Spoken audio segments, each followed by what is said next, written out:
आज की कहानी है भावेश की माँ अपनी बहू को हमेशा सताती रहती थी।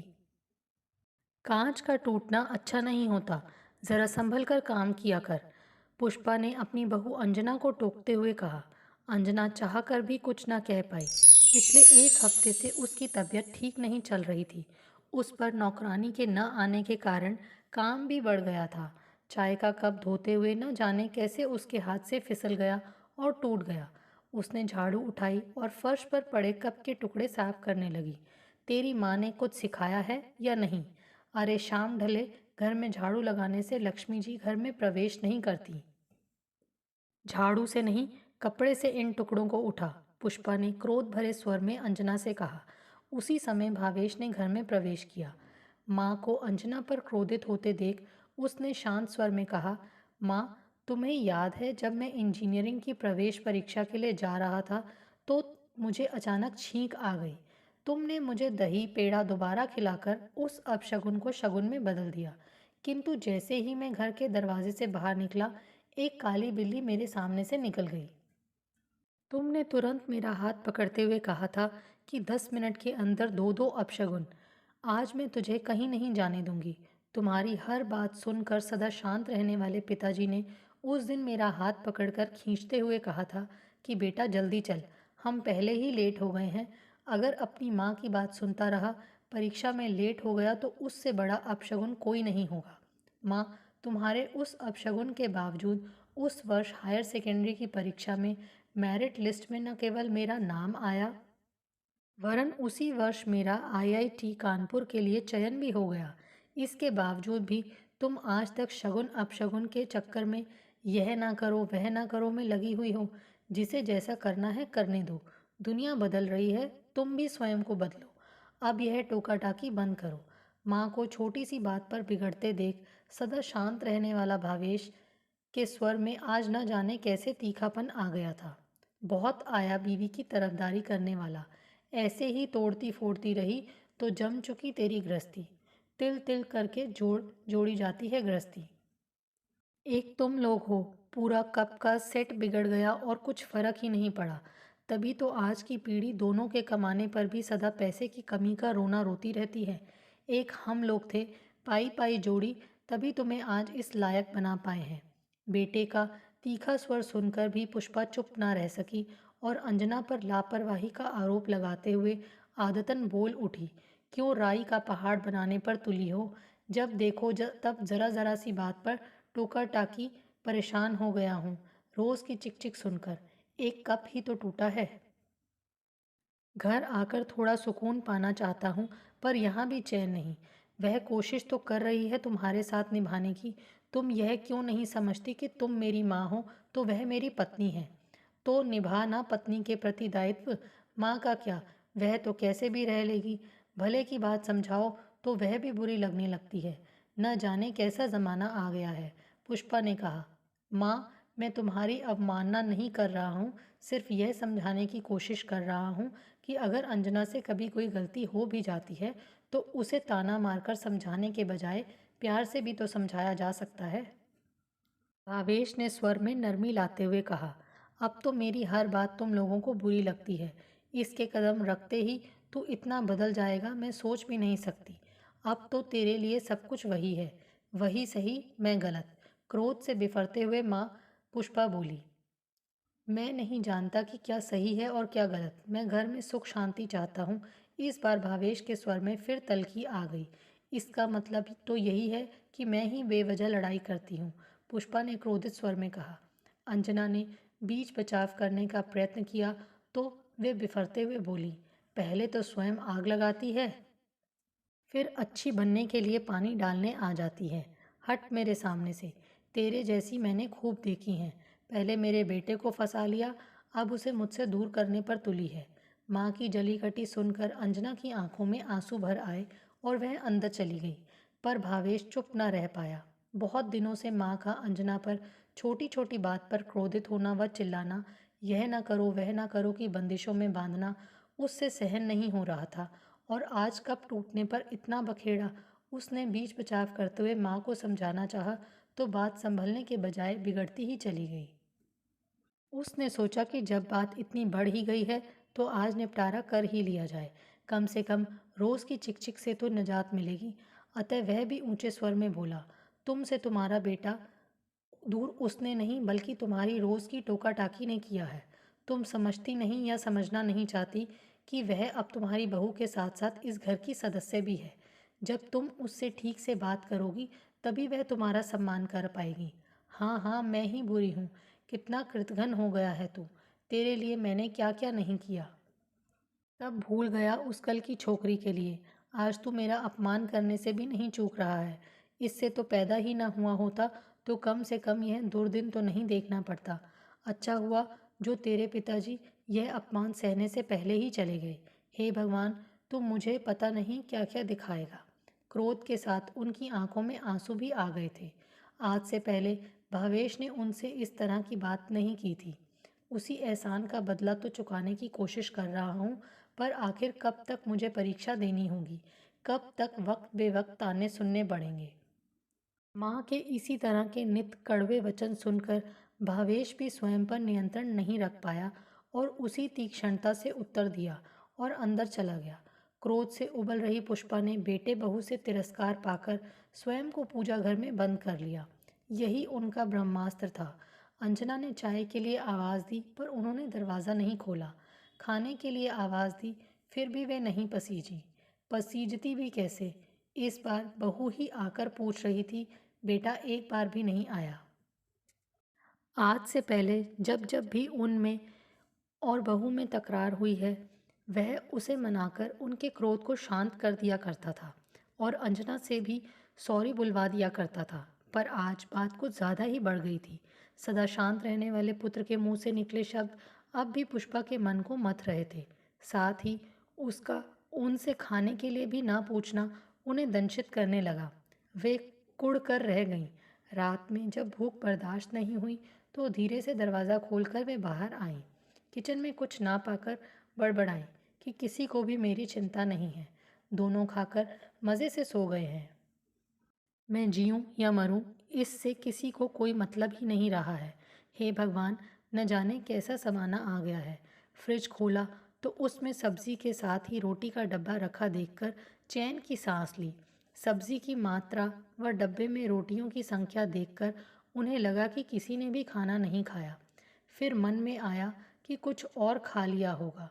जब मेरे लिए इनके दिल में इतनी कड़वाहट है तो वे खाना क्यों छोड़ेंगे। अशांत मन से सब्जी गर्म की और खाना खाकर सो गईं। सुबह उठी, पूरे की कमरे की को रोशनी से नहाया देखकर चौंक गईं। सुबह के 8 बज गए हैं। इतनी देर तक तो वे कभी भी नहीं सोईं। नित्य काम से निवृत्त होकर बाहर आईं तो देखा कि बहू किचन में थी और बेटा घर से ऑफिस के लिए निकल रहा है। उन्हें देखकर भी उसने उनसे कुछ नहीं पूछा और ना ही कहा। उसे चुपचाप ऑफिस जाते देख मन में कुछ दरक गया। जिस बेटे के लिए इतना कुछ किया वह उनसे ऐसे मुंह मोड़ लेगा कभी सोचा भी नहीं था। पति सिद्धार्थ के मरने के बाद उन्होंने अकेले ही पुत्र भावेश और पुत्री दीप्ति को हर कठिनाइयों से बचाते हुए पाला है। दीप्ति अपने घर संसार में इतनी डूब गई है कि उसे उनकी सुध ही नहीं है। और आज भावेश ने अपनी पत्नी के लिए उसे खरी खोटी सुना दी। आज जब आराम करने का समय आया तो दोनों के ऐसे तेवर, अगर कुछ कह दिया तो दोनों के मुंह फूल गए। यह भी नहीं सोचा कि माँ के दिल पर क्या बीत रही होगी। अंजना ने उनके सामने चाय रखी तो वे भड़क कर बोली, बेटे को तो मुझसे दूर कर ही दिया, अब और भी कुछ करना बाकी है तो वह भी कर दे। पता नहीं उसे क्या पट्टी पढ़ा दी कि आज वह मुझसे बिना बात किए ऑफिस चला गया। इस बार अंजना भी चुप न रह सकी और बोली, रात में चुपचाप उठकर आपने खाना खा लिया। बहू की तो दूर पर क्या आप यह सोच भी पाएं कि बेटे ने भी रात में कुछ खाया है या नहीं। इस समय भी वे बिना खाए ऑफिस चले गए हैं। यहाँ तक कि टिफिन भी नहीं ले गए। तेरा पति है, तू जाने कि उसने क्यों नहीं खाया। चाय पीते हुए निर्लिप्त स्वर में उन्होंने कहा, आप भी तो उनकी माँ हैं। क्या आपका फर्ज नहीं है कि एक बार अपनी पेट पूजा से पहले अपने बेटे से भी पूछ लें कि उसने कुछ खाया है या नहीं। सदा चुप रहने वाली अंजना भी आज चुप ना रह पाई। वह भी आज भावेश के बिना खाए निकल जाने के कारण बेहद दुखी थी। बहुत बोलने लगी है तू। कर्म तो मेरे ही फूटे थे, वरना एक से एक लड़कियां आ रही थी मेरे भावेश के लिए। दहेज भी खूब मिलता, पर तूने उस पर ना जाने कैसा जादू कर दिया कि वह तुझे ब्याह कर लाया। एक तो गरीब घर की और ऊपर से बेशर्म, ना बात करने का तरीका और ना रहने का। मैं तो यह सोचकर तुझे अपनाने के लिए तैयार हो गई थी कि गरीब है तो क्या हुआ, मेरे भावेश की पसंद है, और शायद मेरे इस एहसान के बदले तुम मुझसे दब कर रहेगी और मेरी हर बात मानेगी। पर बात माननी तो दूर, तू तो मेरे भावेश को ही मेरे विरुद्ध भड़काती रहती है, वरना वह पहले ऐसा नहीं था। आखिर कब तक आप मुझे ताने देती रहेंगी? गरीब हूँ तो क्या मैं इंसान नहीं हूँ? क्या मेरा कोई आत्मसम्मान नहीं है? गरीब होने के बावजूद मेरे माता पिता ने मुझे पढ़ाया, IITN बनाया। भावेश ने मेरी योग्यता के कारण मुझसे विवाह किया था। इस सब के बावजूद भी दिन रात ताने, आखिर कितना सहूँ? अंजना ने रोते हुए कहा और अपने कमरे में चली गई। जा जा, इन टेसुओं से मैं पिघलने वाली नहीं। इन टेसुओं के सिवा लाई ही क्या है? मेरे सोने से घर को नरक बनाकर रख दिया है, पुष्पा ने जोर से चिल्लाते हुए कहा। सास के स्वर अंजना के मन मस्तिष्क में शीशे की तरह चुभ चुभ कर उसे लहूलुहान कर रहे थे। विवाह के बाद लड़की का जीवन बदल जाता है, यह तो उसने सुना था, पर रिश्ते निभाने के लिए उसे अपमान भी सहना होगा, यह उसने नहीं सोचा था। उसने अपनी सास की हर बात मानने और उनकी इच्छानुसार काम करने की भरपूर कोशिश की, पर उसकी हर कोशिश नाकाम रही। उसकी हर बात में कमी निकालकर उसे बेशर्म सिद्ध करना उसकी सास को सुकून पहुंचता था। घर की सजावट में थोड़ा भी फेरबदल करने का प्रयत्न करती तो तुरंत कह देती कि यह मेरा ड्रीम हाउस है, जब तक मैं हूँ कोई फेरबदल नहीं होगा। आखिर उसने घर की साज सज्जा के बारे में ही सोचना छोड़ दिया। उसके हिस्से में अधिकार के बजाय कर्तव्य ही आए। कर्तव्य करते करते अगर कहीं कुछ भूल चूक हो जाती तो ऐसे ताने देकर लहूलुहान कर दिया जाता कि उसे लगता ही नहीं था कि वह इस घर की बहू है। छोटपन में ही माँ के गुजर जाने के कारण अंजना को बचपन से माँ का प्यार नहीं मिला था। सोचा था सास के रूप में माँ को प्राप्त कर वह सारी कमी पूरी कर लेगी, पर माँ तो ऐसे व्यवहार करती जैसे वह उनकी बहू नहीं, नौकरानी हो। कल तो हद ही कर दी, जब वह उनको खाने के लिए कहने गई तब तो उन्होंने खाना खाने से मना कर दिया, किंतु भूख बर्दाश्त न होने पर उन्होंने रात में चुपचाप उठकर खाना खाया और सो गईं। जबकि माँ के न खाने के कारण भावेश ने भूख भूख नहीं है कहकर खाने से मना कर दिया था। वह अकेले कैसे खाती, उसे बना बनाया खाना उठाकर फ्रिज में रखना पड़ा। और आज सुबह भी भावेश नाश्ता बनने के बावजूद बिना कुछ खाए ऑफिस चले गए। वह समझ नहीं पा रही थी कि भावेश का गुस्सा उस पर है या माँ पर। आखिर कैसे वह सामंजस्य स्थापित करे, वह कितनी झुके। सब कुछ भूलकर वह सुबह की चाय देने गई तो फिर वैसी ही जली कटी। आंखों से आंसुओं की अविरल धारा बह रही थी। मन इतना खराब था कि आज उसका ऑफिस जाने का भी मन नहीं हुआ। कमरे में आकर उसने छुट्टी का मेल कर दिया। पुष्पा ने अंजना को कमरे में जाते देखा तो सोचा कि जाती है तो जाए, मुझे क्या। मैं किसी को मनाने नहीं जाऊंगी, अपने आप अकल ठिकाने आ जाएगी। तेवर तो देखो इस लड़की के, पता नहीं अपने आप को क्या समझती है। पूरी जिंदगी तो उन्होंने बच्चों की परवरिश में लगा दी। दीप्ति के विवाह के बाद सोचा था कि बेटे का विवाह अपनी इच्छा अनुसार करूंगी, उसके विवाह में मोटा दहेज लेकर अपनी उन सारी इच्छाओं को पूरा करूंगी जो पारिवारिक दायित्वों के चलते पूरा नहीं कर पाई। भावेश ने उनके सारे अरमानों पर पानी फेर दिया। एक दिन इसे सामने लाकर खड़ा कर दिया और कहा, माँ आशीर्वाद दो। वे बेटे भावेश के बर्ताव से अवाक थी। वे कुछ सोच या समझ पाती उससे पहले ही भावेश और अंजना उनके पैरों पर झुक गए। इकलौता बेटा है, विद्रोह करके जाती भी तो कहाँ।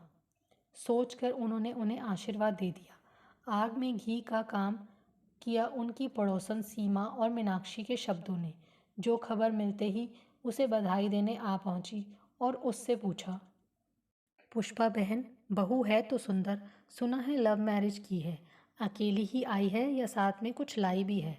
अब उनसे क्या कहती, मन मसोस कर रह गई थी वे।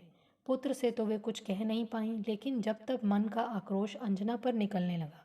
कल जब वे अचानक अंजना को टोक रही थी तभी भावेश आ गया और उनसे उलझ पड़ा। उन्हें इस बात की कतई उम्मीद नहीं थी कि वह बहू का पक्ष लेगा। इससे पहले भी वे अंजना को यह ना करो वह ना करो की हिदायतों के साथ उसे छोटी छोटी बातों पर टोकती आई थी और अक्सर भावेश से उसकी शिकायत भी कर दिया करती थी। पर हर बार वह अंजना को ही डांटकर उनका पक्ष मजबूत करता रहा था। पर आज तो हद ही हो गई थी।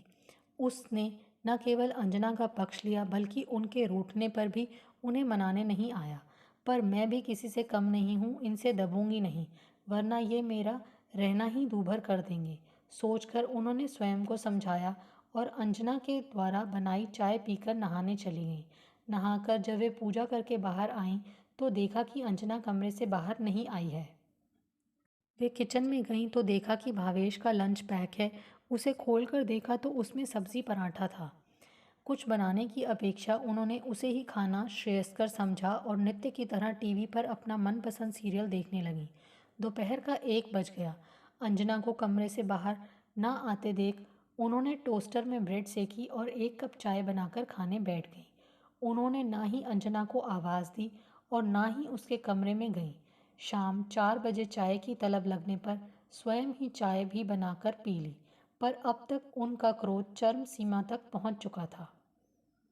अब वे भावेश के आने का इंतज़ार करने लगीं। जैसे ही वह आया, मन का आक्रोश निकलने लगा। अब चुप भी करो माँ, क्या मैं तुम्हें नहीं जानता? एक वक्त खाना बनाकर नहीं खिला पाई तो इतना क्रोध क्यों? हो सकता है उसकी तबीयत खराब हो। हाँ हाँ, अब तो माँ में ही तुझे कमी नज़र आएगी, वही तेरे लिए सब कुछ हो गई है। पल्लू से जो बांध लिया है उसने तुझे। तुम सास बहू के चक्कर में मेरा जीना दुश्वार हुआ जा रहा है। तुम्हें जैसे रहना हो रहो, मैं ही घर छोड़कर जा रहा हूँ। तू क्यों जाएगा? जाना है तो मैं ही जाऊंगी, सदा की तरह उन्होंने कहा। उनका वाक्य पूरा होने से पहले ही भावेश दनदनाता हुआ बाहर चला गया। जब तक वे बाहर आईं तब तक वह जा चुका था।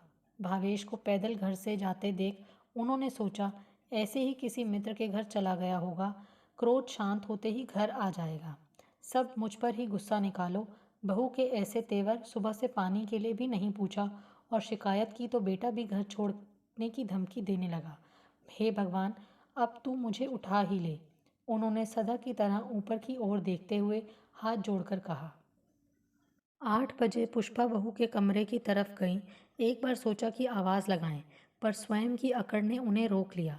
अपने लिए 2 रोटी बनाई और पिछले दिन की बनी सब्जी से खा ली और निश्चिंत भाव से टीवी देखने लगी। 9 बजे, यहाँ तक कि 10 बज गए। ना बेटा लौटा और ना ही बहू कमरे से बाहर निकली। अब उन्हें चिंता होने लगी।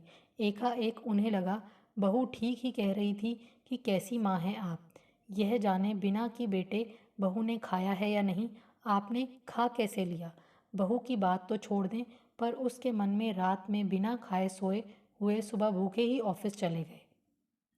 बेटे के प्रति ज़रा सी भी संवेदना नहीं जागी। उससे कुछ खाने के लिए पूछने के बजाय उसके आते ही वे शिकायतों का पुलिंदा लेकर बैठ गईं। यह कैसी आत्मघाती प्रवृत्ति बनती जा रही है उनकी। अब उन्हें पुत्र की चिंता हो रही थी, वहीं बहू पर भी गुस्सा आ रहा था जो सुबह से अपने कमरे में बंद थी। उसकी नहीं, कम से कम अपने पति की तो चिंता होनी चाहिए उसे। भावेश के मोबाइल पर ट्राई किया तो स्विच ऑफ बता रहा था। भावेश के मित्र को नरेश को फ़ोन किया तो उसने पूछा, माँ जी भावेश मेरे पास तो नहीं आया, दीपक से पूछ कर देखिए, शायद उसे पता हो। दीपक के साथ साथ पुष्पा ने भावेश के कुछ अन्य मित्रों को फ़ोन किया। वहाँ से नकारात्मक उत्तर पाकर उन्हें कुछ नहीं सूझ रहा था। अब बहू के पास जाने के सिवा कोई चारा ही नहीं था। उसके कमरे में कदम रखा तो बिजली बंद थी। बिजली ऑन करते हुए कुछ कठोर शब्द मुंह से निकलने वाले थे। देखा, वह चादर ओढ़े लेटी है, शरीर बुरी तरह कपकपा रहा है और मुंह से भी कुछ अस्पष्ट शब्द निकल रहे हैं। यह देख वे घबरा गईं। बहू की यह हालत और बेटे का कुछ पता नहीं। पास जाकर छुआ तो शरीर तप रहा था।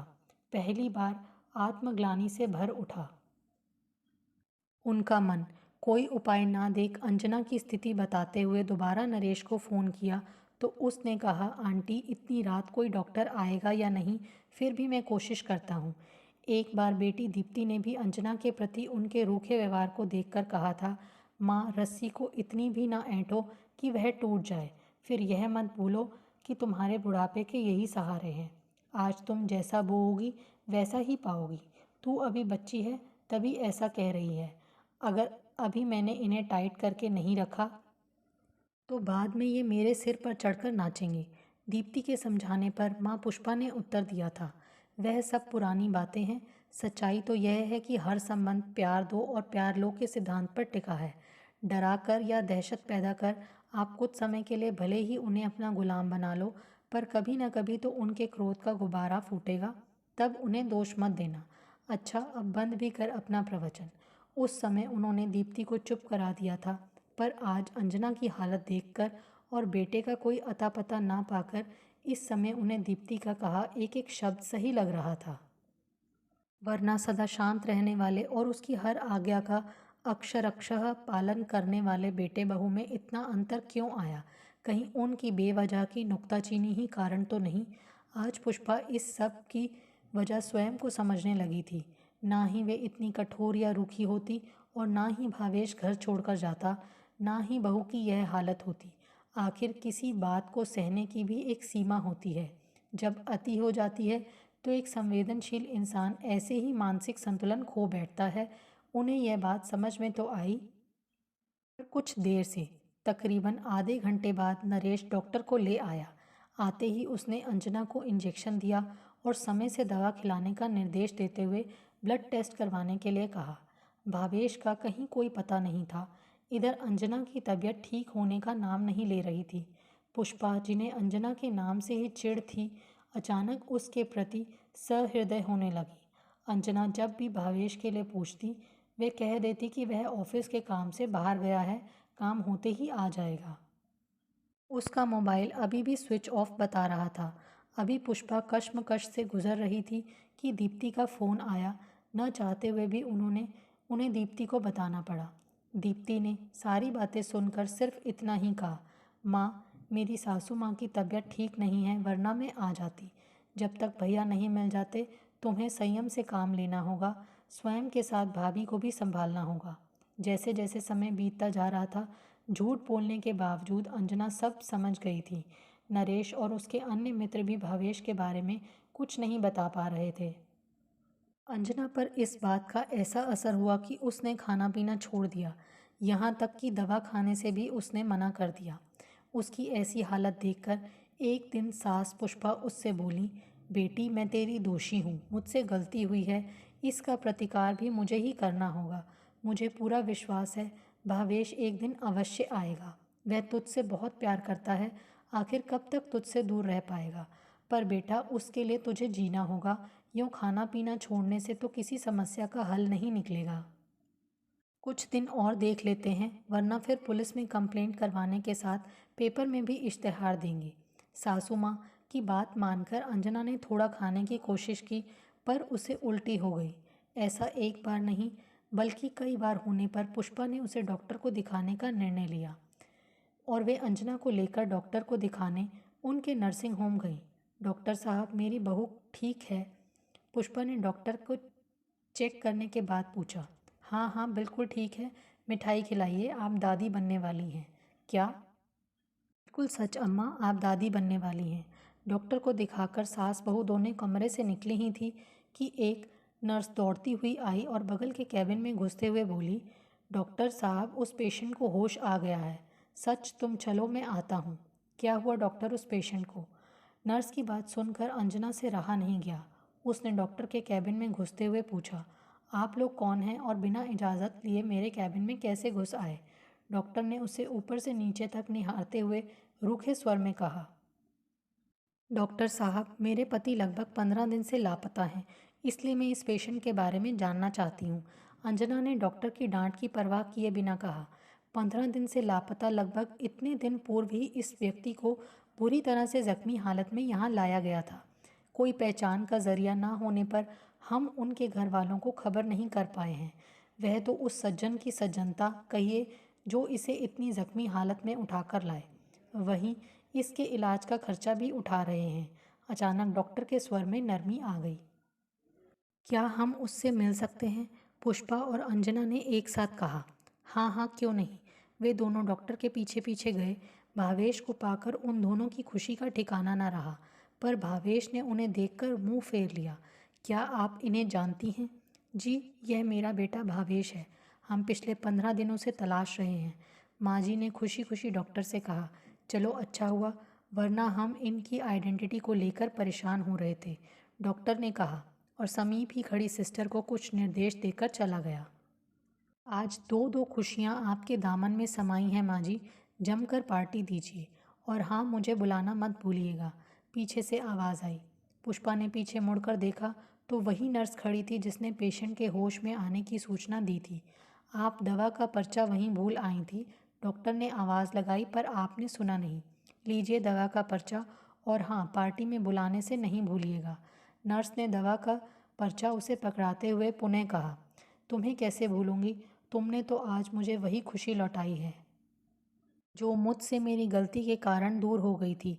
माँ पुष्पा मन ही मन बुदबुदाई। मुझे माफ़ कर दे बेटा। माँ जी ने भावेश के बिस्तर पर बैठकर उसका चेहरा अपनी ओर करते हुए कहा। दूसरी खुशी कौन सी है नहीं पूछेगा। बेटे की आंखों में प्रश्न देखकर माँ फिर बोली, तू पापा बनने वाला है और मैं दादी।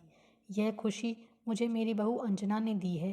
कहते हुए पुष्पा ने अंजना की तरफ देखा और उससे कहा, दूर क्यों खड़ी है, यहाँ आना, तेरा भावेश तेरा इंतज़ार कर रहा है। पुष्पा अंजना को भावेश के पास बैठाकर बाहर चली गई और दीप्ति को फ़ोन मिलाने लगी। दीप्ति भी परेशान थी। बहुत दिनों के बाद खुशियों ने उनके द्वार पर दस्तक दी है।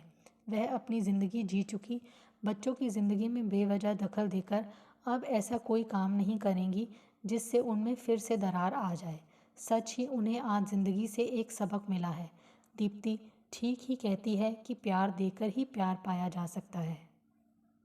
दोस्तों, आपको हमारी ये कहानी कैसे लगी? प्लीज़ कमेंट्स करके बताइए। Thanks for watching this video.